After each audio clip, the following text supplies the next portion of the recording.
Imagine being woken up at 3:17 a.m. by the deafening howl of sirens. You grab your child, your phone, and sprint to the basement, not knowing if this will be your last prayer. The sky outside glows red. Missiles are falling, hospitals are crumbling, and the war that everyone feared has finally begun. As-salamu alaykum wa rahmatullahi wa barakatuh, dear brothers and sisters. Welcome to Voice of Sunnah. Before we dive in, make sure you hit that like button. Your support fuels us to bring you even more valuable content. Trust me, you don't want to miss what we got in store.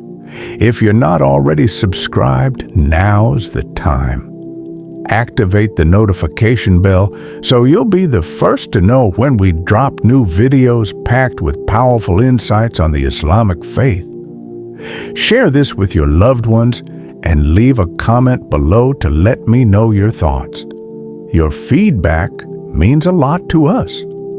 Thank you for being here, and trust me, you won't want to miss what's coming next. Enjoy the video. What this video will reveal. Today, we're breaking down the latest escalation between Israel and Iran as of June 21st, 2025. A crisis so serious, it's forcing embassies to shut down, nuclear facilities to be evacuated, and believers around the world to question, are we nearing the hour? Comment below. Have you ever imagined what you'd do if war hit your city? Share it in the comments.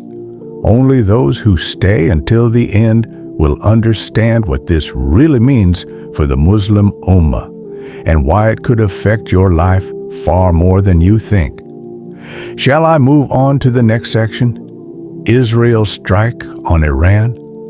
In the early hours of June 20th, 2025, the skies above Iran lit up with explosions. Israel launched a series of highly precise airstrikes, targeting what it called critical threats to regional stability. These weren't random hits. They were laser-focused on missile installations, underground bunkers, and most notably, key nuclear research centers, including sites near Natanz and Iraq. Israeli officials claim the strikes have set back Iran's nuclear program by 2 to 3 years, a strategic delay meant to buy time and restore deterrence. Fighter jets, aided by satellite intelligence and electronic warfare systems, penetrated deep into Iranian airspace in one of the most sophisticated missions since the 1981 Osirak operation. But the cost was horrifying. Over 650 people in Iran have been reported dead, including nuclear scientists, elite IRGC commanders, and even civilians near targeted sites. Emergency sirens blared across Tehran and Isfahan. Hospitals overflowed. Streets were in chaos. And prepare against them whatever you are able of power and of steeds of war by which you may terrify the enemy of Allah and your enemy. Surah Al-Anfal 8:60. In a chilling voice memo leaked from inside Iran, an injured soldier gasped, "We didn't even see them coming. It was like angels of death, silent and fast. We lost everyone in my unit. May Allah forgive us." Comment below. Do you think this was a preemptive defense or a full act of war? Let me know below. But Iran's answer wasn't just swift, it was terrifying. What they launched in return changed everything. Within 24 hours of Israel's strikes, Iran unleashed a terrifying storm of retaliation. The Islamic Revolutionary Guard Corps launched over 100 ballistic missiles, some of them equipped with multi-warhead payloads, aimed directly at Israel's critical infrastructure. This wasn't just a military counterattack. It was a psychological assault designed to shake the foundations of Israeli society.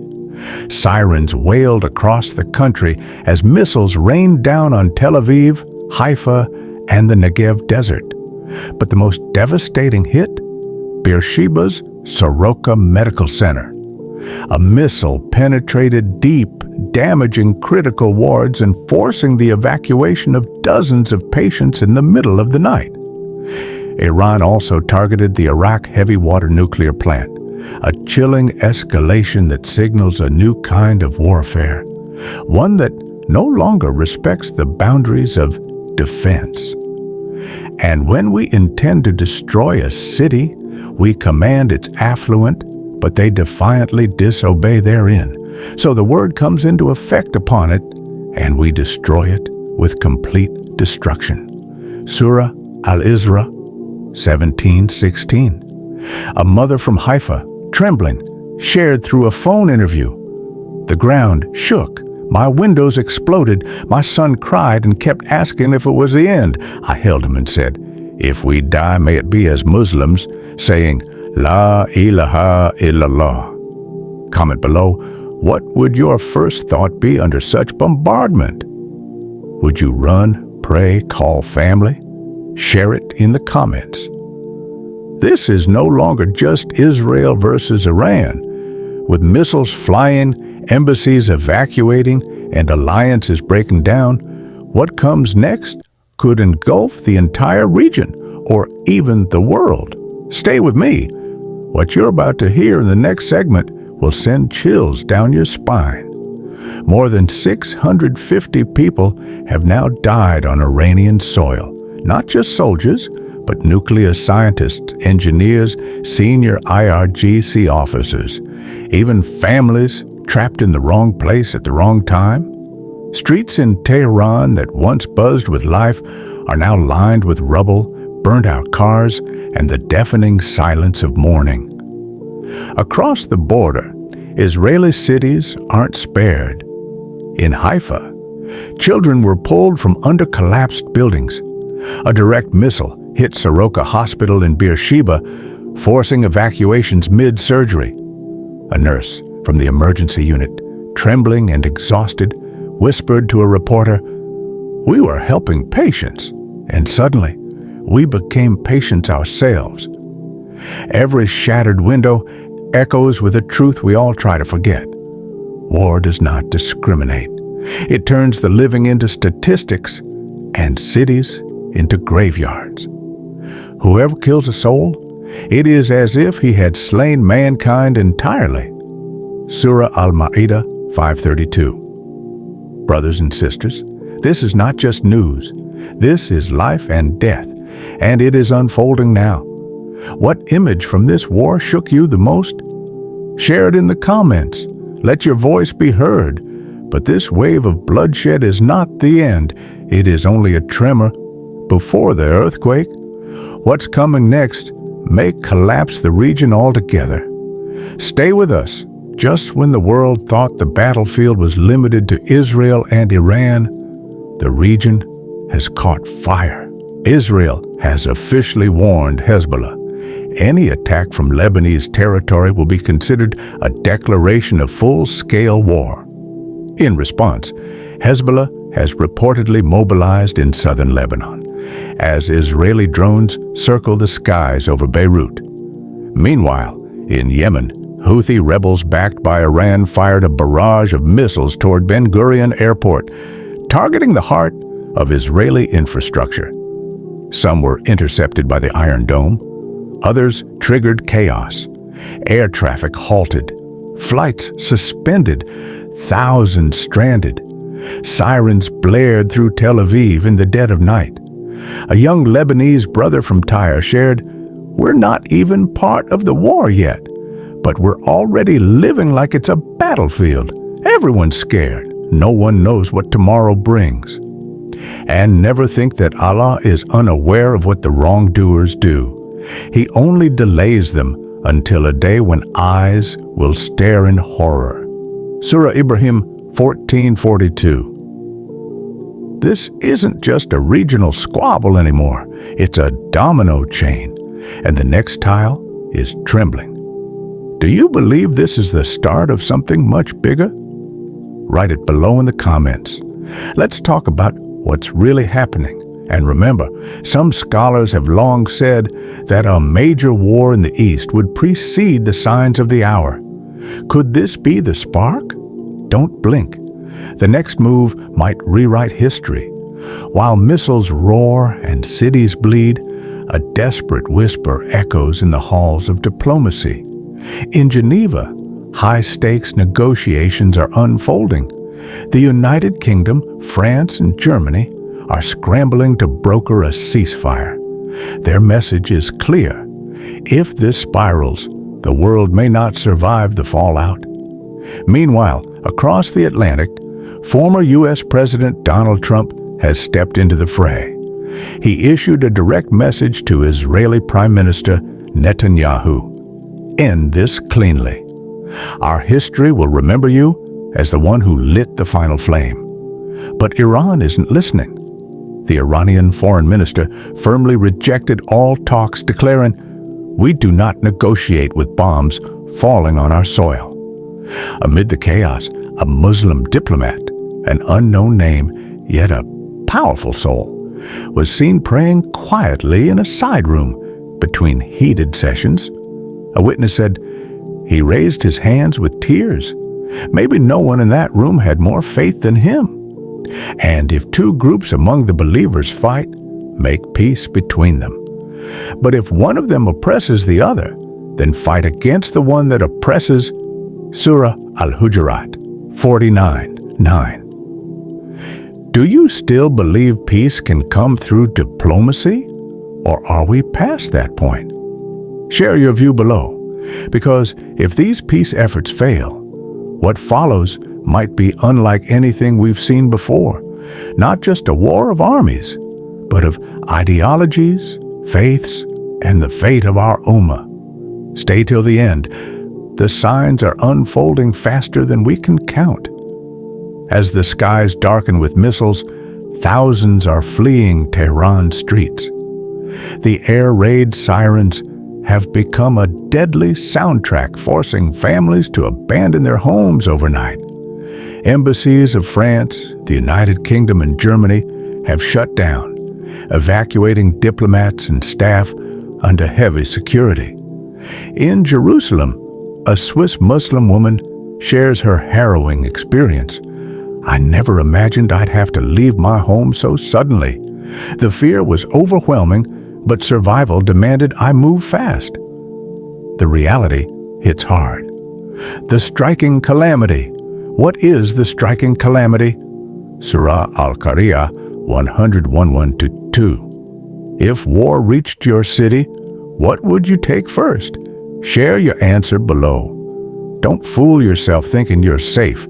These flames are leaping across borders faster than most realize.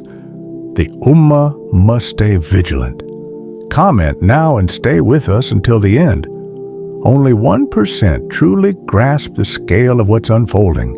The world stands on a fragile edge, echoing the words of Prophet Muhammad, peace and blessings be upon him, who warned, "The hour will not come until major wars spread, the earth trembles, and chaos reigns." These are not mere stories, but clear signs from the Sunnah pointing to the turbulence before the day of judgment. The Qur'an describes the devastating fate of those who ignore these signs. Have you not considered how your Lord dealt with Ad, with Iram, who had lofty pillars, the likes of whom had never been created in the land? Surah Al-Fajr 89:6-8. The striking calamity. What is the striking calamity? Surah Al-Haqqa 69:1-2. In the midst of today's conflict, many hearts have been shaken. Take the story of Ahmed, a young Muslim who had drifted from prayer, but returned after witnessing the horrors of war on the news, a spiritual awakening brought by the reality of fitna, tribulation. Has this conflict changed your connection with Allah? Share your reflections below. Your story could inspire others. These may be among the signs only the alert believer will recognize and prepare for. Don't be among those who ignore the warning. Stay with us and comment. Only 1% truly see what is unfolding before our eyes. In these turbulent times, the strongest shield we have is not just in weapons or diplomacy. It is in our unity, our remembrance of Allah, and sincere return to Him. The power of dhikr, remembrance, tahajjud, night prayers, sadaqah, charity, and sincere tawbah, repentance, can protect hearts and communities even amid chaos. Imagine the scene in Gaza, a mosque filled at the break of dawn for Fajr prayer despite the bombs falling nearby. Fear and danger do not deter the faithful who gather in unity, lifting their hands in dua, seeking Allah's mercy and protection. This is the strength of the true believer, a heart connected to Allah above all else. Allah reminds us in the Qur'an, "Remember me, I will remember you, and be grateful to me, and do not deny me." Surah Al-Baqarah 2:152. Brothers and sisters, this is a call to all of us.